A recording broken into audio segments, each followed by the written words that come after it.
मराठा समाजाच्या आरक्षणाचे मारेकरी खऱ्या अर्थाने तुम्ही आहात आणि म्हणून तुम्हाला मराठा समाजाच्या आरक्षणावर बोलण्याचा नैतिक अधिकार नाही।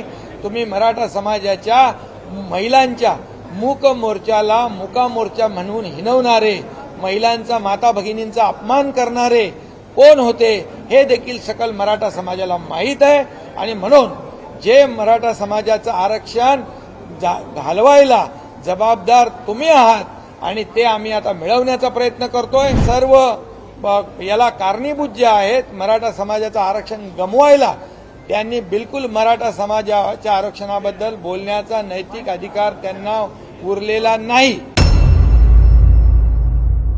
उपोषणकर्ते मनोज जरांगे यांच्या नेतृत्वात मराठा समाजाचे आंदोलन शांततेत सुरू असताना त्यास काही समाजकंटकांकडून हिंसक वळण देण्याचा प्रयत्न होताना दिसतोय। आमदार प्रकाश सोळंके यांचं घर जाळण्याचा घडलेला प्रकार हे याचे जिवंत उदाहरण आहे।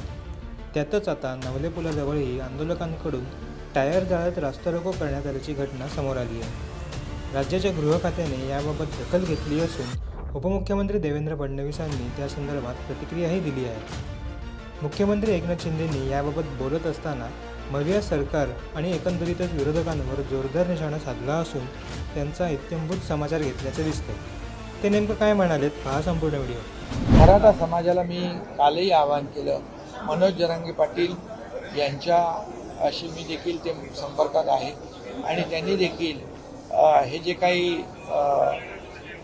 मराठा समाजाला आरक्षण देण्याची भूमिका त्यांची जी आहे तशी सरकारची देखील भूमिका आहे।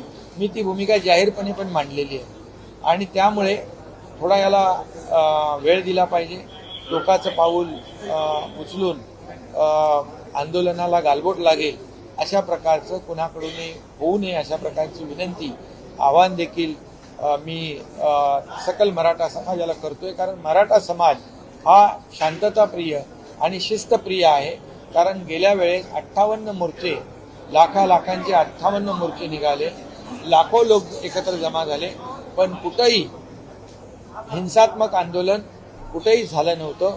अतिशय शिस्तबद्ध पद्धतीने ही आंदोलनं झाली आणि त्या काळामध्ये मराठा समाजाला देवेंद्रजी मुख्यमंत्री असताना मी कमिटीमध्ये होतो, आरक्षण देण्याचं काम केलं होतं आणि म्हणून मराठा समाजाला माझी नम्र विनंती आहे की आपल्या आंदोलनाला गालबोट लागेल, हिंसात्मक आंदोलन होईल अशा प्रकारचं करू नका।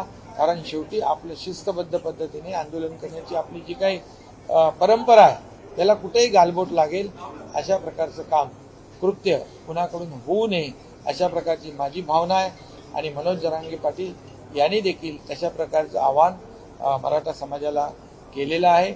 यापुढेही त्यांनी करावं आणि त्यांनी स्वतःच्या तब्येतीची आरोग्याची देखील काळजी घ्यावी, त्याची देखील चिंता सरकारला आहे।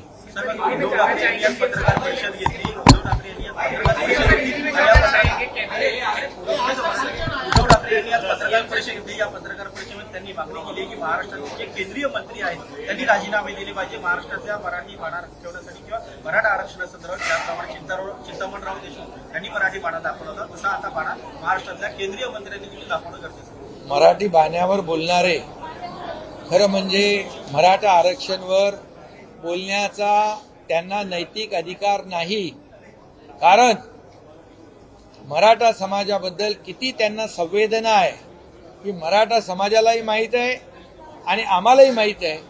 ज्या काळामध्ये देवेंद्रजी मुख्यमंत्री होते त्या काळात मराठा समाजाला आरक्षण दिलं, हायकोर्टामध्ये ते चॅलेंज झालं, पण ते टिकवण्याचं काम त्या काळामध्ये देवेंद्रजी आणि आम्ही केलं आणि सुप्रीम कोर्टामध्ये ते प्रकरण गेल्यानंतर त्यावेळेस मुख्यमंत्री कोण होतं, उपसमितीचे अध्यक्ष कोण होते, यांनी हे आरक्षण टिकवलं नाही।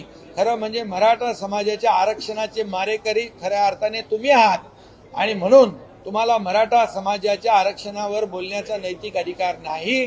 तुम्ही मराठा समाजाच्या महिलांच्या मूक मोर्चाला मुका मोर्चा म्हणून हिणवणारे, महिलांचा माता भगिनींचा अपमान करणारे कोण होते हे देखील सकल मराठा समाजाला माहीत आहे आणि म्हणून जे मराठा समाजाचं आरक्षण घालवायला जबाबदार तुम्ही आहात आणि ते आम्ही आता मिळवण्याचा प्रयत्न करतोय। आम्ही त्यासाठी क्युरेटिव्ह पिटिशन दाखल केलेली आहे आणि त्यासाठी जस्टिस भोसले, गायकवाड, शिंदे कमिटी गठीत केली आहे. आयोगाला एम्पिरिकल डेटा गोळा करण्याचं काम युद्ध पातळीवर करण्याच्या सूचना दिलेल्या आहेत. त्यामुळे आम्ही प्रामाणिकपणे आमचं सरकार या मराठा समाजाला आरक्षण देण्यासाठी कटिबद्ध आहे. आणि म्हणून या सर्व याला कारणीभूत जे आहेत मराठा समाजाचं आरक्षण गमवायला, त्यांनी बिलकुल मराठा समाजाच्या आरक्षणाबद्दल बोलण्याचा नैतिक अधिकार त्यांना उरलेला नाही.